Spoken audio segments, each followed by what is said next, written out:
El general Mora Rangel advierte que no firmará los acuerdos de La Habana si las FARC no se comprometen a la desmovilización y el desarme total. El fiscal general propone que todos los actores del conflicto, civiles y militares, tengan un cierre definitivo de sus procesos.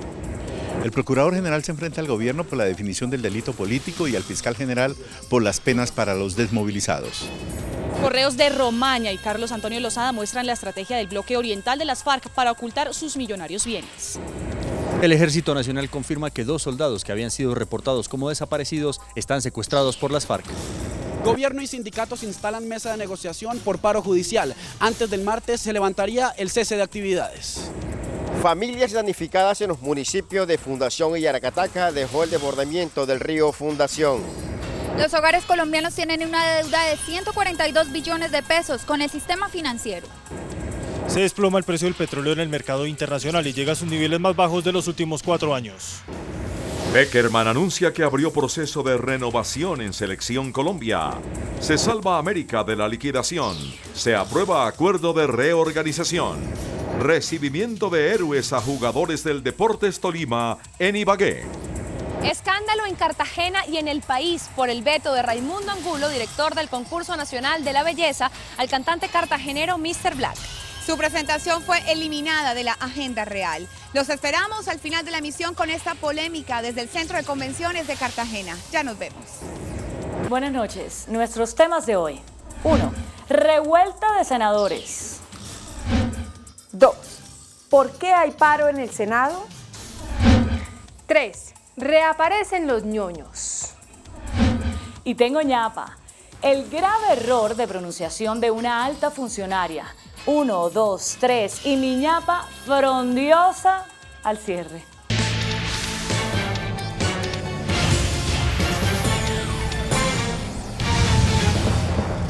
Buenas noches. El miembro de la Delegación de Paz del Gobierno para las negociaciones de La Habana, el general en retiro Jorge Enrique Mora Rangel, advirtió hoy que él no firmará los acuerdos con las FARC si esta guerrilla no se desmoviliza y entrega las armas. La sorpresiva declaración la hizo el militar durante un foro de paz organizado por El Tiempo y la Universidad del Rosario en Bogotá. El general en retiro Jorge Enrique Mora Rangel, al intervenir en un foro sobre la paz organizado por la Universidad del Rosario, la Fundación Alemana Hans Seidel y el diario El Tiempo, fue enfático en advertir que las negociaciones de La Habana están destinadas a la desmovilización y al desarme de las FARC. Pero lo cierto es que si llegamos a la firma de un acuerdo, las FARC tienen que desmovilizarse y tienen que entregar las armas, llámese como se llame, dígale el término que le diga, pero no puede haber, y aquí quiero ratificarle a la doctora y a lo que dijo Humberto de la Calle de esta mañana, no podrá haber, jamás, no lo aceptaremos, no firmaremos ningún acuerdo que permita a las FARC hacer política con armas. Para eso estamos en La Habana, para llegar a un acuerdo y acabar con el uso de las armas en la política colombiana. El general Mora Rangel hizo un llamado a las FARC para que den gestos que les permitan a los colombianos creer en el proceso de paz. Por su parte, el fiscal general Eduardo Montealegre propuso que a los militares que incurrieron en delitos durante el conflicto y a los civiles que apoyaron a los grupos paramilitares se les concedan beneficios jurídicos para cerrar el ciclo de aplicación de justicia a todos los actores de la larga confrontación colombiana.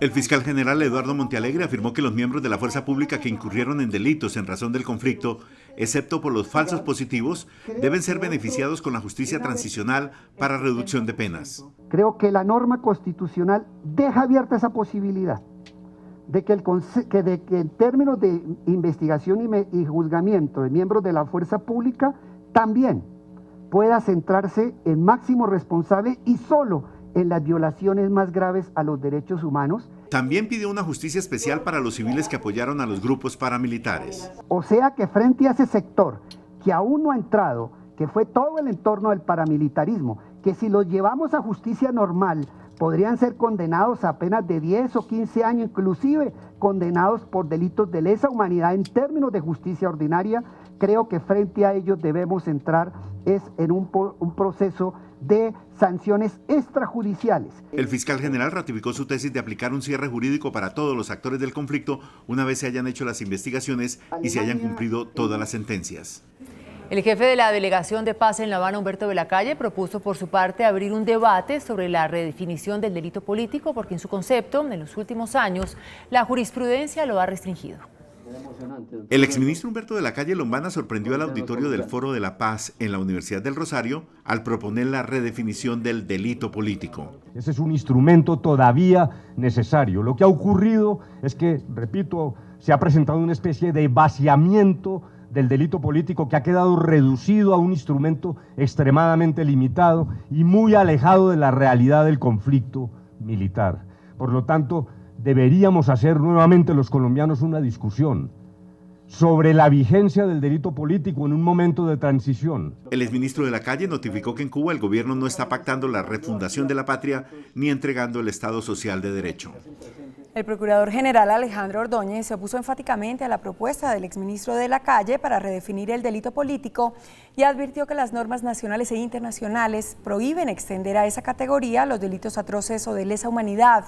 Igualmente, volvió a atacar al fiscal por sus propuestas de no aplicar cárcel a los desmovilizados de la guerrilla. El procurador general Alejandro Ordóñez leyó largas sentencias de la Corte Constitucional que le prohíbe al Congreso redefinir el delito político y con esas razones se opuso a la propuesta del jefe de la delegación del gobierno, Humberto de la Calle. El gobierno ha dicho que el proceso de paz se está haciendo en el marco del Estado de Derecho y de la Constitución. Y yo lo creo. Pero es contradictorio que el gobierno proponga de su parte, lo hizo hace algunos minutos el doctor de la Calle, lo cito textualmente, rediscutir el alcance del delito político, porque quieren entonces sacar de taquito la sentencia de la Corte Constitucional. El procurador general reafirmó que los jefes de las FARC deben entregar sus fortunas mal habidas para reparar a las víctimas y pagar cárcel. CMI conoció varios correos de los jefes guerrilleros Carlos Antonio Lozada y Edison Romaña, en los que queda en evidencia la manera como el bloque oriental de las FARC oculta sus propiedades, avaluadas en 96.000 millones de pesos.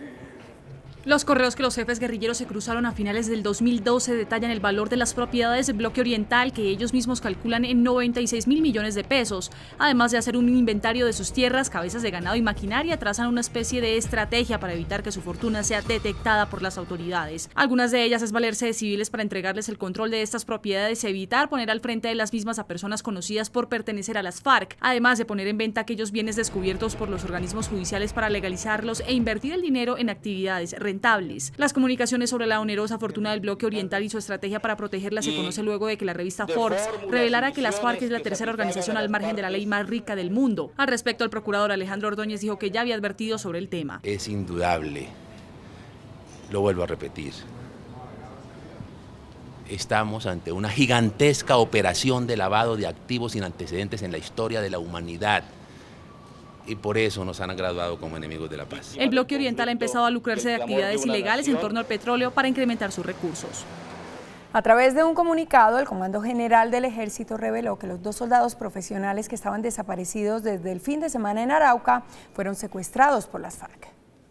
El ejército confirmó esta noche que los soldados profesionales Pablo César Rivera Tapela y Jonathan Andrés Díaz Franco de la Brigada 33 fueron secuestrados por las FARC. Y labores de inteligencia adelantadas en el área de operaciones, el esfuerzo realizado por la división para tratar de ubicar a los soldados nos permiten establecer que los soldados profesionales fueron secuestrados por el 10º Frente de las FARC.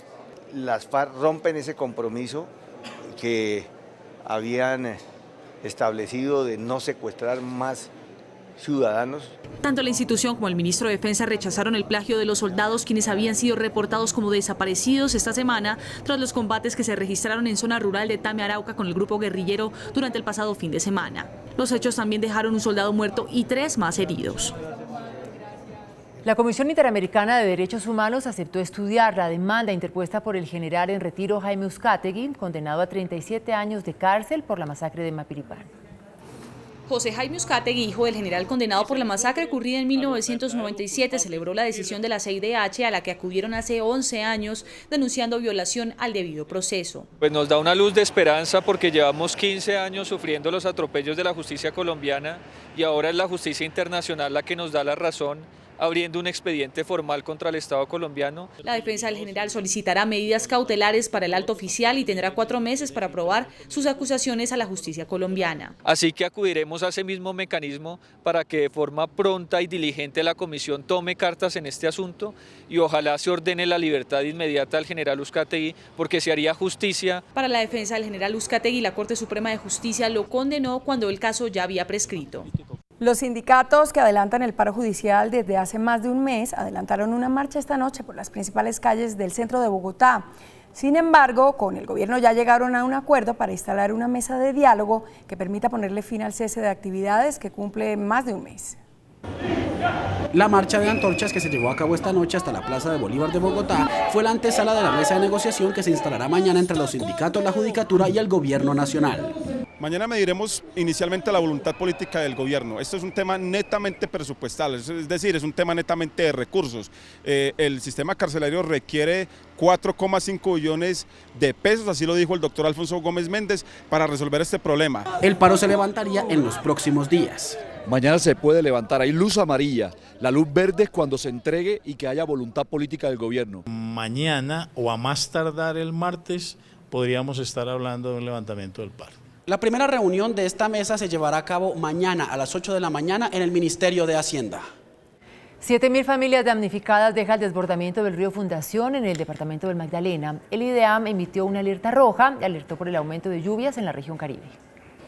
Así amaneció el municipio de Fundación. Fueron muchas las familias de estratos bajo y alto que lo perdieron todo debido al desbordamiento del río Fundación por las fuertes lluvias caídas sobre las estribaciones de la Sierra Nevada de Santa Marta. Las máquinas se dañaron, mercancía también, todo se dañó, mi hermano. La ropa, lo que fue cama, escaparate, todo está dañado, mi hermano, todo está bajo el agua. Una fuerte lluvia en las estribaciones de la Sierra Nevada y le aumentó el cauce al río Fundación. Las fuertes lluvias también afectaron gran cantidad de cultivos de palma de aceite, mientras que los organismos de socorro rescataron varias personas de las aguas del río Fundación que arreció con ímpetu. Las personas damnificadas tendrán que dormir la noche de hoy en calles y albergues, mientras llega la ayuda del gobierno central. Por tentativa de homicidio serían judicializados los encapuchados que incendiaron un bus del Sistema Integrado de Transporte en Bogotá y que ya están identificados por las autoridades. Según la alcaldía, los responsables serían miembros de bandas de microtráfico que delinquen dentro de la Universidad Pedagógica. Este video revelado por CNI y 2 más son piezas claves en la investigación para capturar a quienes incendiaron un bus del SITP en Bogotá.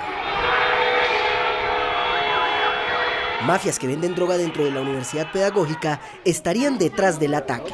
Opera el microtráfico y eso es lo que está generando hechos como los que sucedió ayer. Pedimos excusas a la ciudad en ese sentido porque de todas maneras se hizo utilizando territorio de la Universidad Pedagógica. El uso de gasolina y bombas Molotov contra el vehículo en el que iban 5 pasajeros y el conductor, según las autoridades, sobrepasó el vandalismo. Un presunto daño en bien ajeno, unas lesiones, una tentativa de homicidio. Por su parte, el alcalde Gustavo Petro rechazó los actos de vandalismo contra el SITP, pero avaló la protesta estudiantil.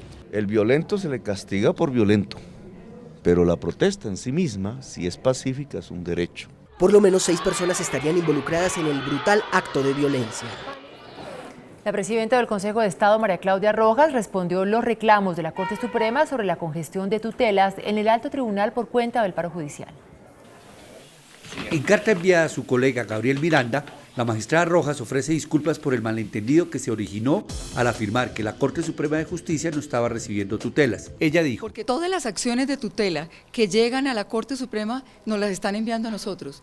Allá no las están resolviendo. En un comunicado, la Sala Plena de la Corte Suprema rechazó sus declaraciones y la señaló de atentar gravemente contra el buen nombre de la Administración de Justicia. Según ese alto tribunal, las 3 salas que lo integran han tramitado 1.911 tutelas desde el 9 de octubre, cuando Azonal decretó el paro.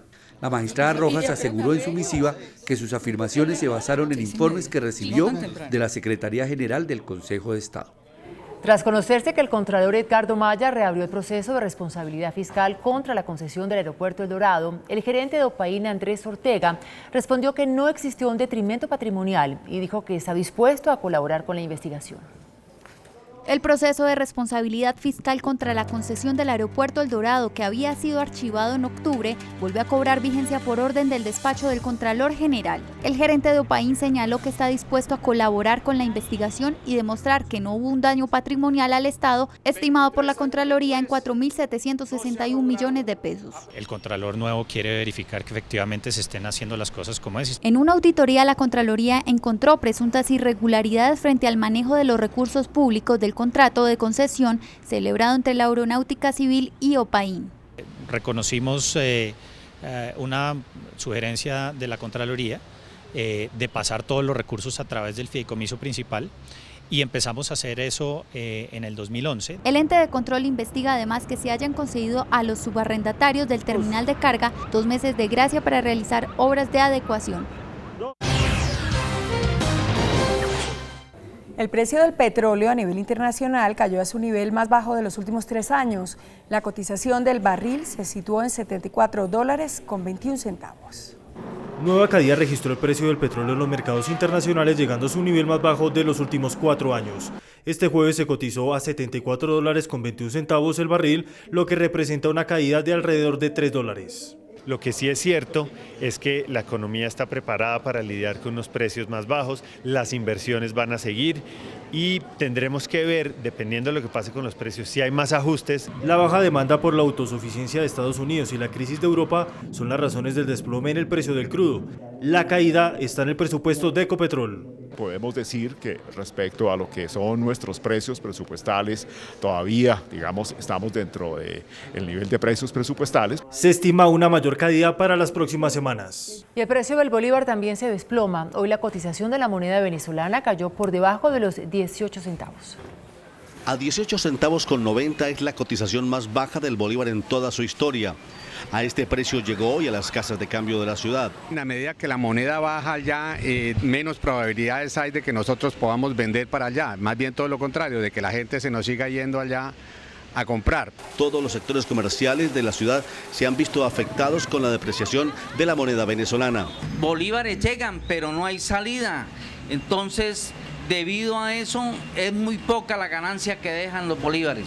Los potenciales clientes venezolanos les es cada día más difícil con ese precio del bolívar adquirir nuestros productos. La devaluación del bolívar podría llegar a finalizar este año a 10 centavos. El Banco de la República reveló un informe sobre el endeudamiento de los colombianos. Actualmente le adeudan al sector financiero 141 billones de pesos. El endeudamiento de los hogares colombianos creció. A junio de 2013 fue de 127 billones de pesos y a junio de este año fue de 142 billones. Ha crecido más o menos entre el 10 y el 11%.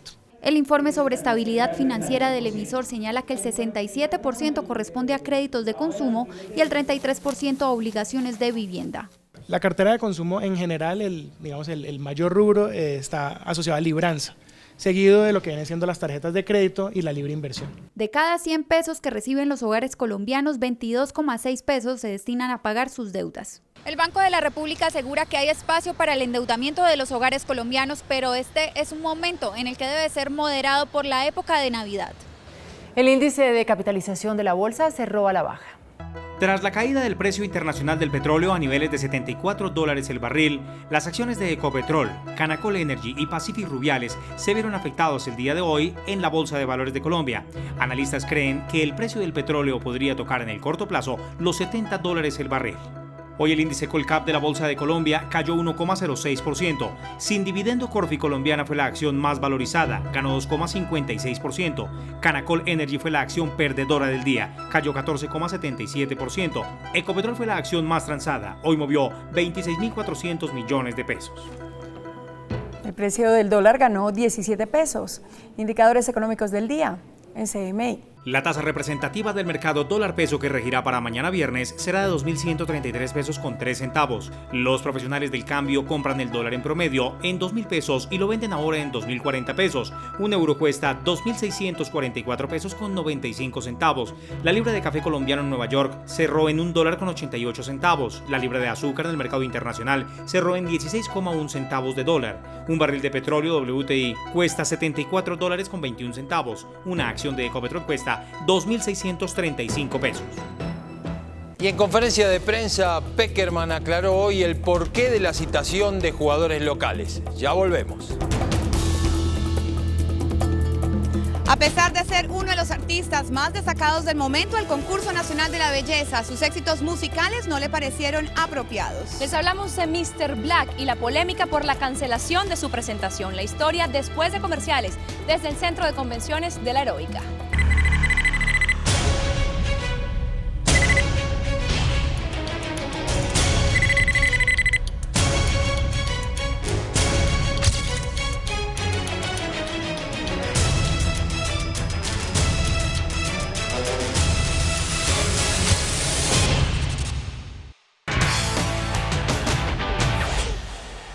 ¿Qué tal? Muy buenas noches. Y en la conferencia de prensa de la Selección Colombia, hoy Pekerman dejó ver que es muy poco el tiempo de trabajo y por eso necesita a los jugadores que citó.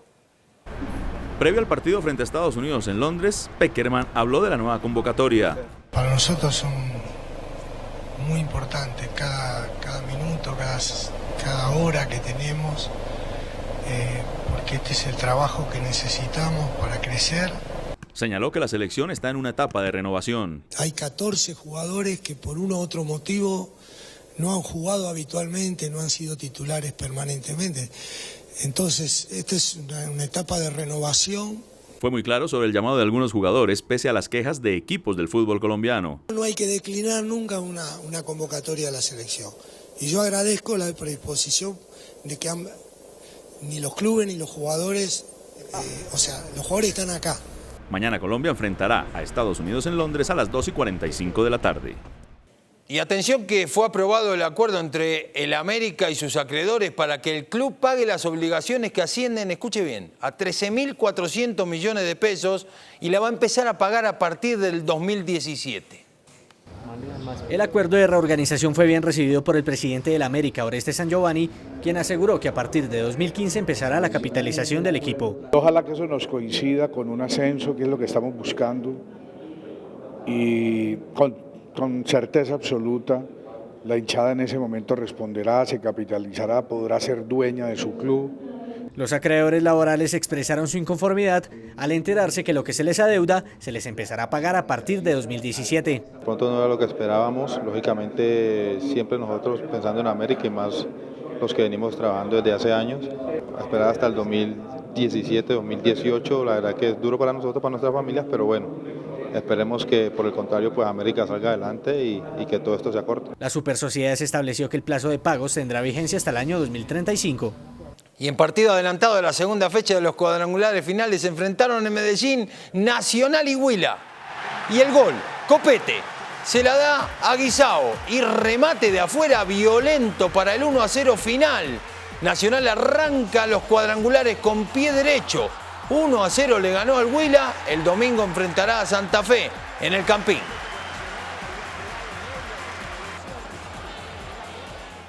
Y gran recibimiento al Deportes Tolima, flamante campeón de la Copa Postobón, hicieron hoy en Ibagué los hinchas del Vinotinto y Oro. El Orgullo Pijao salió a relucir masivamente a las calles con esta gigantesca caravana desde el aeropuerto de Perales para felicitar al Vinotinto y Oro, que llegó con el trofeo en la mano a ofrecerlo al público. Para los jugadores, la expresión de cariño de su hinchada es un premio adicional. Acá siempre nos están apoyando, que la hinchada siempre está ahí. Entonces, contentos por eso y a disfrutarlo al máximo. Para el Deportes Tolima, el nuevo reto es la segunda estrella, es decir, el llegar a la final de la Liga Postobón. El trabajo, la disciplina que ellos pusieron, creo que se esmeraron, se propusieron a esta copa y la ganaron. Después de la celebración viene la preparación del equipo para el partido del próximo domingo en la ciudad de Pereira contra Águilas Doradas en su primer partido del Grupo B. Que tengan una buena noche, acordate siempre, mirá deporte, hacé deporte y nos vamos a Cartagena con Julieta y Andreina.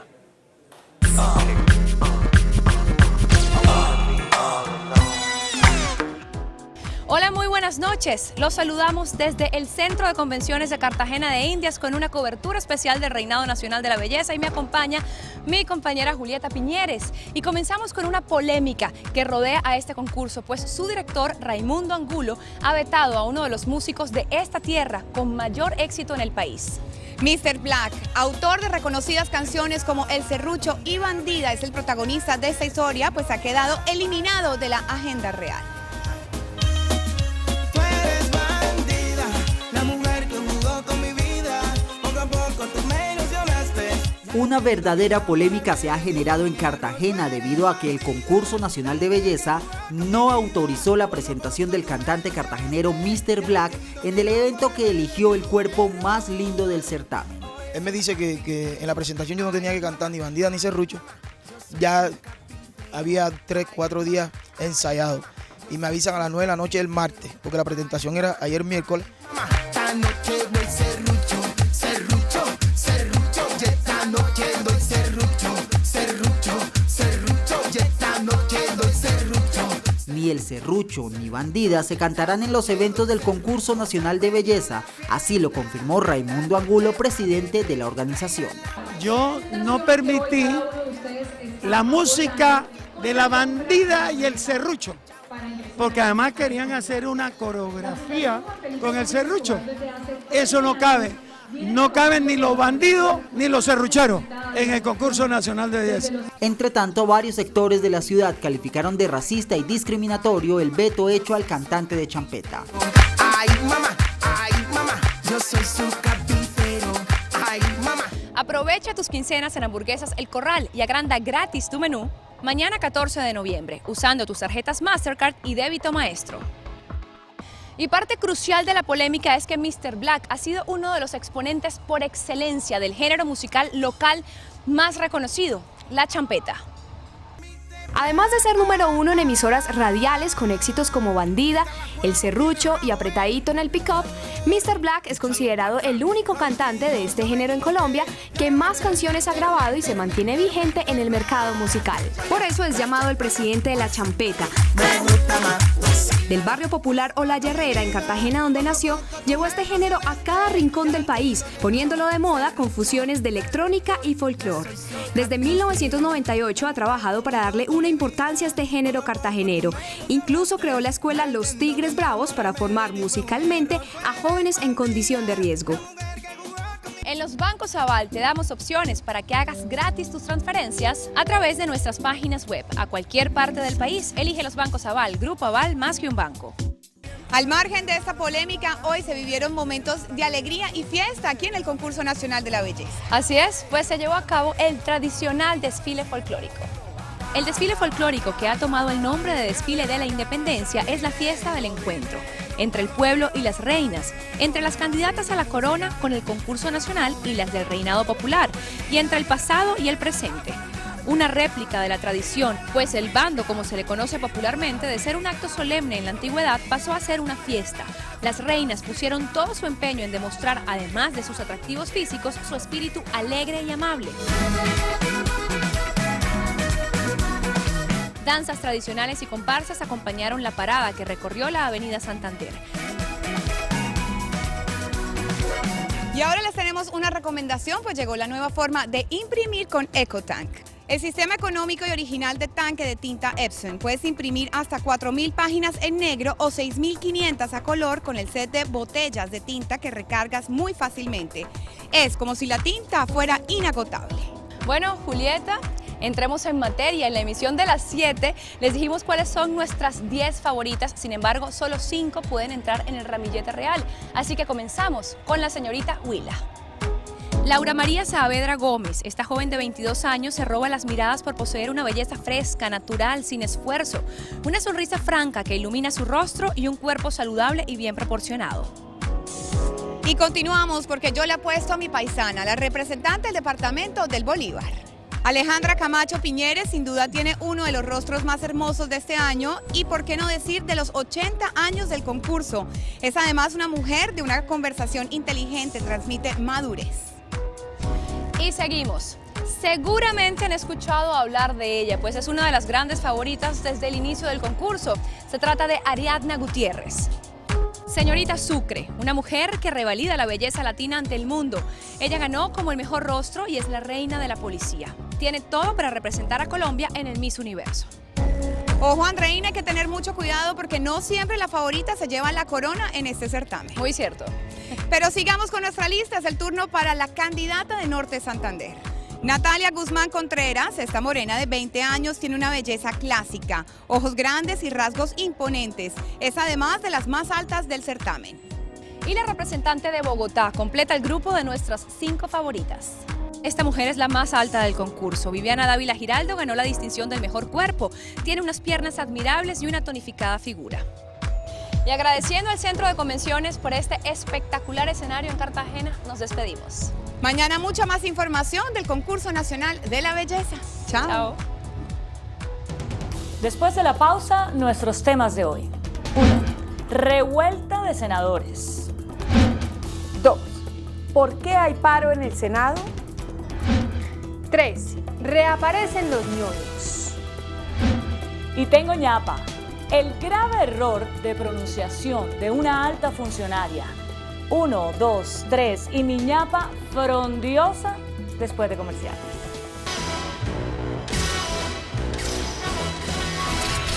Nuestros temas de hoy. 1. Estalla nueva revuelta de los senadores costeños pertenecientes al partido de la U.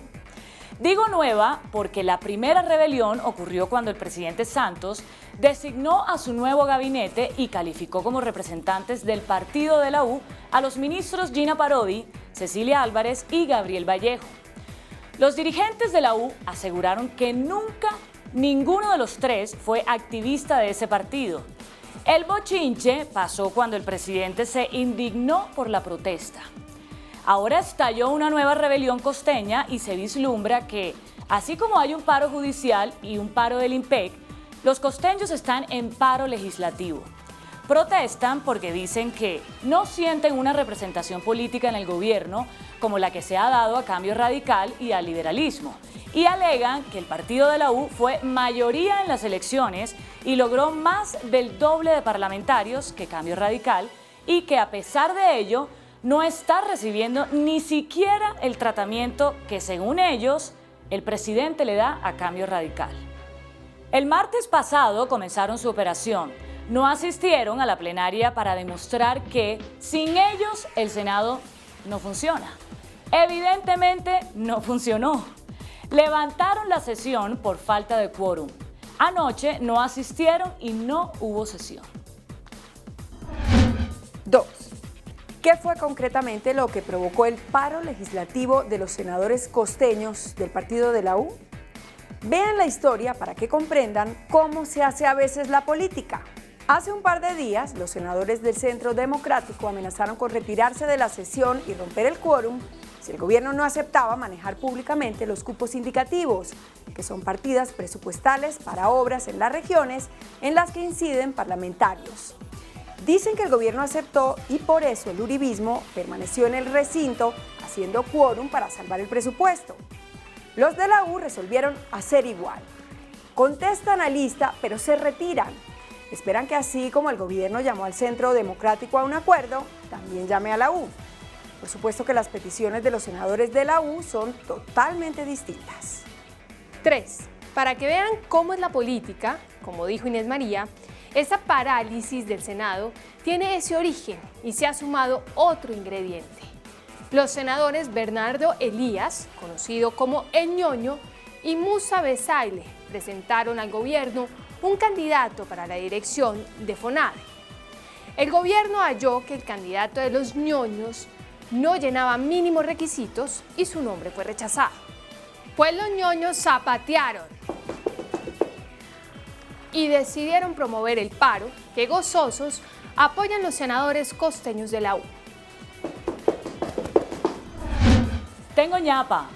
¿Recuerdan el lamentable momento cuando Shakira, en la instalación de la Cumbre de las Américas en Cartagena, reformó la letra a nuestro himno nacional y cambió la expresión "cesó la horrible noche, la libertad sublime", por "cesó la horrible noche, la libertad sublime"?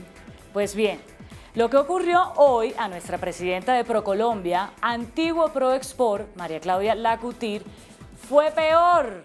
Dijo lo siguiente. Esa semillita que usted sembró ya es un árbol frondioso. María Claudia, como diría Alberto Casas, esa sí que es una expresión frondia. Hasta mañana. Que descanse.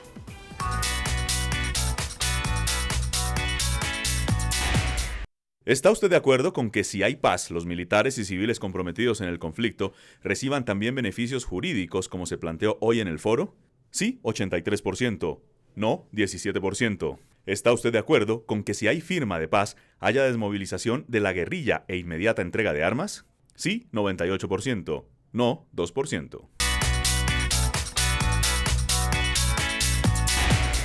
Hasta aquí las noticias, gracias y buenas noches. Nos vemos mañana como siempre en CMI La Noticia.